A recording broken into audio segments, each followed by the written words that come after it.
আমি ছিলাম আপনাদের আস্থার প্রতীক, রাস্তার রাজা, এনা ট্রান্সপোর্ট। কিন্তু সব সময় কি একরকম থাকে? আমার জীবনেও নেমে এলো দুঃসময়। যদিও আমি কোনো অপরাধ করিনি, কারো ক্ষতি করিনি, তবুও আমাকে টেনে নেওয়া হলো রাজনৈতিক প্রতিহিংসার খেলায়। আমাকে ঢাকা ময়মনসিংহ রোড থেকে সরিয়ে দেয়া। যে রাস্তায় আমার জন্ম, যে রাস্তায় আমার নাম ছড়িয়ে পড়েছিল, সেই রাস্তাতেই আমাকে নিষিদ্ধ করা হলো। আমি থেমে গেলাম।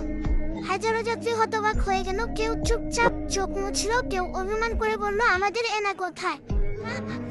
নতুন নতুন নাম এলো এই রুটে, কিন্তু আমার মতো ভরসা কে দিতে পারো? আজও মনে পড়ে সেই ছাত্রের কথা, যে প্রথম ঢাকায় ভর্তি পরীক্ষা দিতে গিয়েছিল আমার সিটে বসে। সে মায়ের কথা, যে অসুস্থ ছেলেকে নিয়ে হাসপাতালে দৌড়েছিল আমার কাঁধে ফল দিয়ে। সেই বাবার কথা, যে কাঁদতে কাঁদতে বাড়ি ফিরেছিল প্রিয়জন হারিয়ে। আমার জানালার কাছে লেগে আছে সেই অশ্রু, আমার সিটে আজও ভেসে আসে সেই হাসি। আমি শুধু যাত্রী বহন করিনি, আমি বহন করেছি আপনাদের জীবন, আপনাদের গল্প, আপনাদের সব। তাই তো আজও কেউ কেউ বলে এনার মতো শান্তি পায়নি অন্য কোথাও। কেউ আবার কষ্ট করে বলে এনার নাম শুনলেই বুক কেঁপে উঠে। এসবই তো আমার সম্পদ। আজ আমি রাস্তায় নেই, কিন্তু আমি আছি